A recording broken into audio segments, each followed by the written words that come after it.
오늘 세미나가 헌금에 관한 예수님의 관심에 대해서 예배를 마치고 3, 40분 동안 세미나를 합니다. 그리고 오늘도 특별히 헌금에 관한 예수님의 관심은 어디에 있을까? 라는 제목으로 하나님의 말씀을 증거합니다. 저와 여러분의 모습을 지금 누군가가 지켜보고 있다라면 어떻게 생각합니까? 지금 누군가가 나의 모습을 지켜보고 있습니다. 아니, 우리 하루 종일 생활했던 나의 모습을 누군가가 지켜보았습니다. 어떻게 하실까요? 지금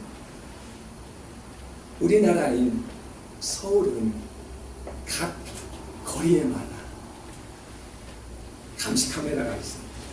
그래서 길을 걸어 다닐 때마다 사람들의 모습을 다 관찰하고 있습니다. 한 곳에서 그 서울 시내의 저녁 골목을 다 관찰하고 있습니다. 그래서 그 몰래 카메라를 설치해 놓은 결과 많은 나쁜 도둑들이 사라졌다고 합니다. 여러분, 우리는 셀폰 하나를 다 들고 있지요. 만약에 나의 모습을 통화하는 내용을 누군가가 듣고 있다고 생각하면 어떨까요? 여러분, 지금 한국에는 그 카톡을 쓰고 있는 그 많은 사람들을 도청한다는 이야기 들어보셨나요? 아마 저와 여러분이 쓰고 있는 그 카톡의 내용을 누군가가 지금 지켜보고 있을 수도 있다는 것입니다.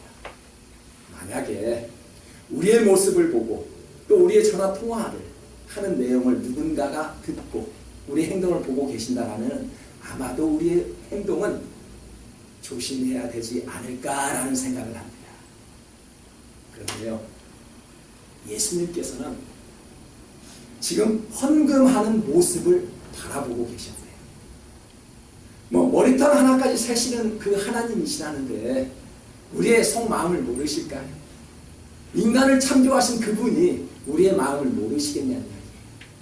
아무리 우리는 숨으려고 해도 하나님께서 다 찾으십니다. 죄를 피하고 어느 바위에 숨을지라도 하나님께서는 그를 발견할 수 있다는 것입니다.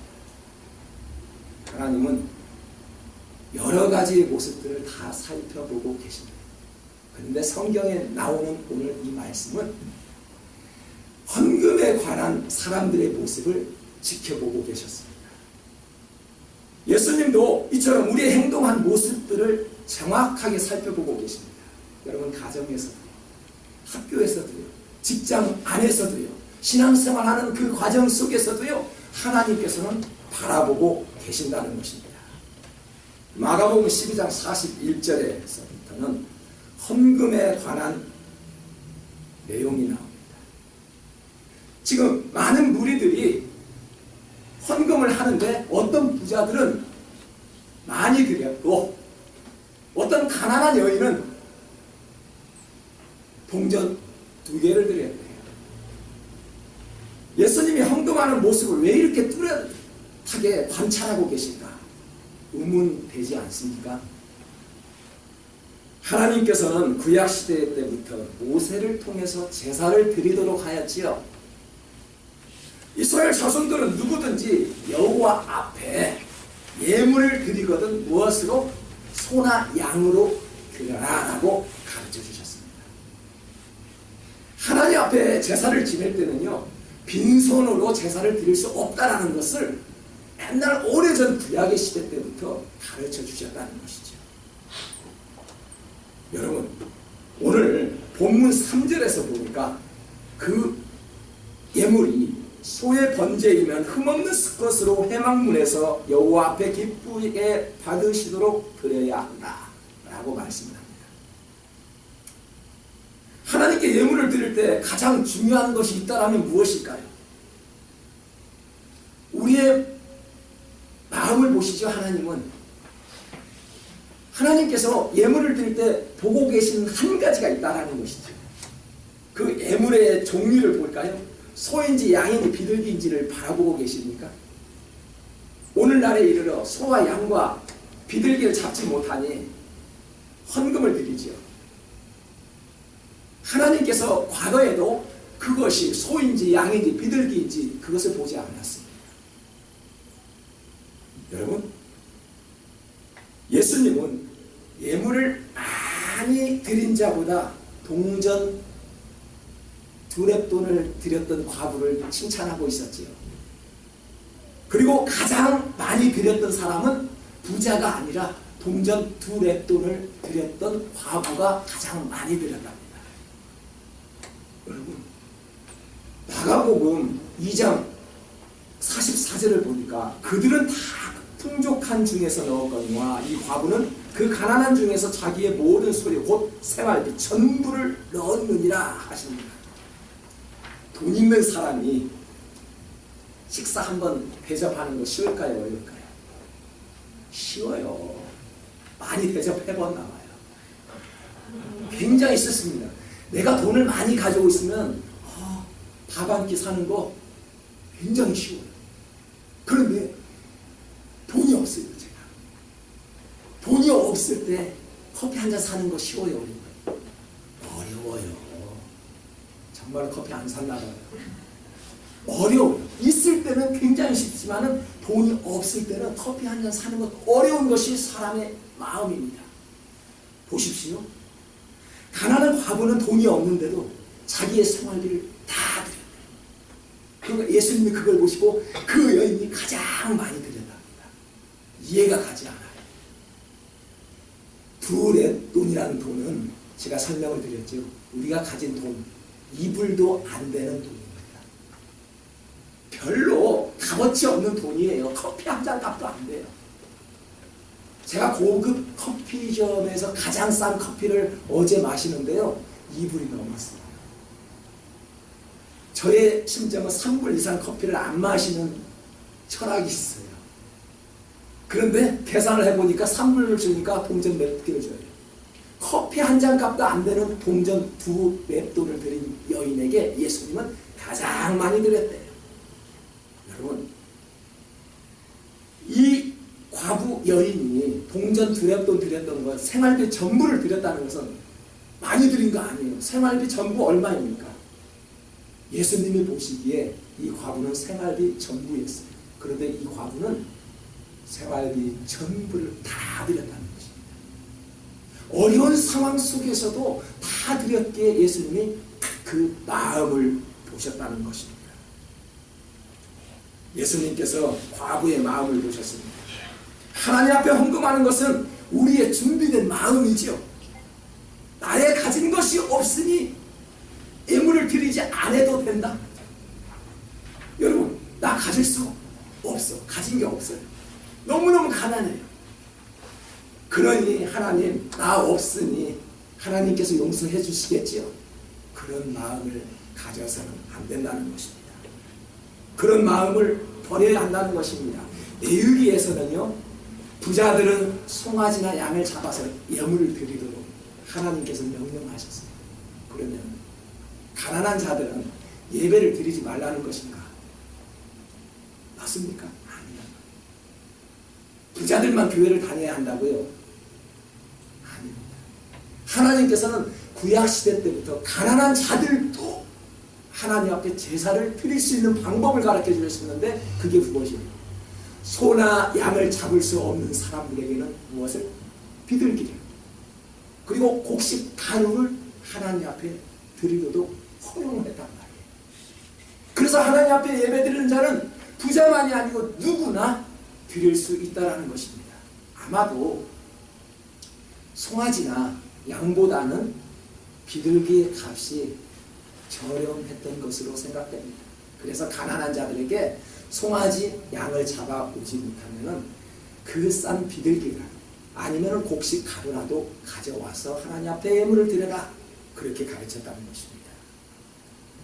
레위기 5장 7절에 보면은 보십시오. 만일 그의 힘이 어린 양을 바치는 데에 미치지 못하면 그가 지은 죄를 속죄하기 위하여 산비둘기 2마리나 집비둘기 새끼 2마리를 여호와께 가져가되 하나는 속죄물을 삼고 하나는 번제물을 삼아. 무슨 말이에요?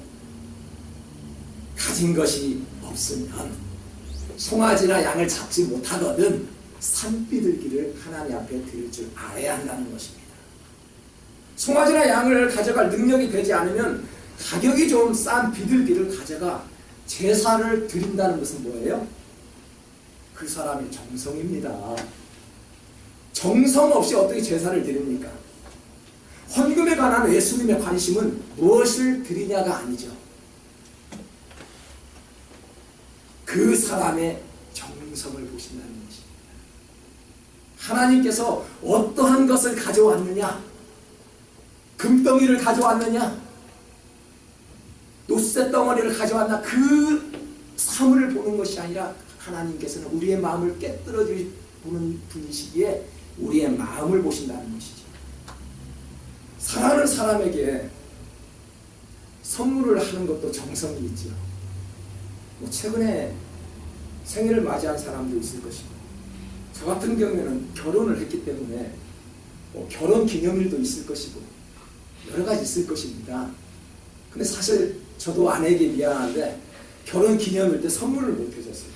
참 제가 이 설교를 준비하면서 너무너무 마음이 찔리지만 우리 성도님들한테는 그렇게 해서는 안 된다는 것을 가르쳐드리고 싶어서 제가 이 말을 어쩔 수 없이 떼버렸으면 좋겠는데, 그래도 하나님 앞에 부끄럽기 때문에 용서하는 마음으로 말씀을 드립니다.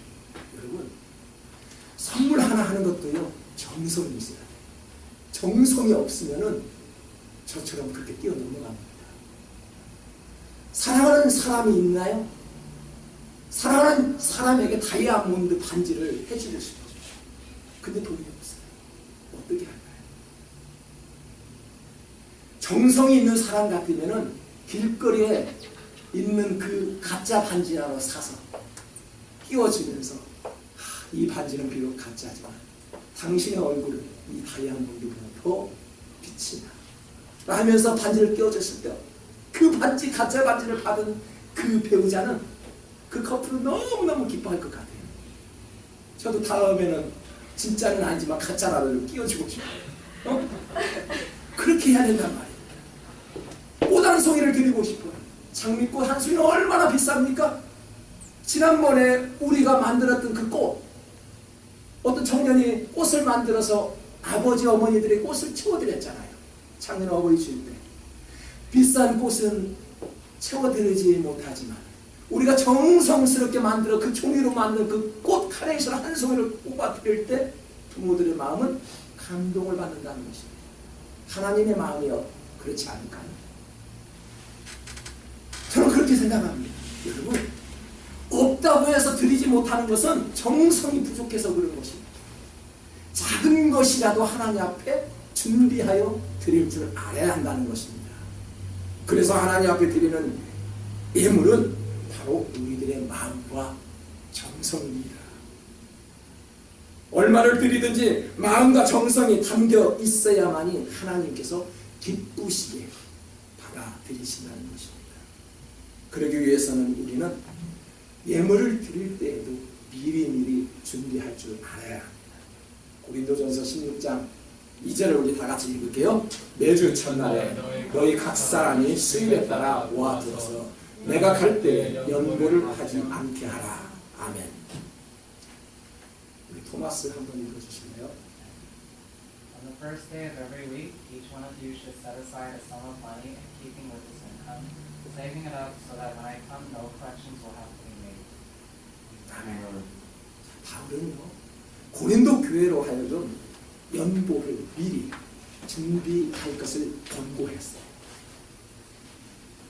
자, 이 말씀은 바울이 고린도 교회에 가기 전에 그때 누가 있다고 해서 헌금이 있는지 나이가 뭐가 있는지 있으면 드리고 없으면 안 드리고 그런 마음이 아니라 바울은 고린도 교회에 미리 준비할 것을 권고했다는 것입니다.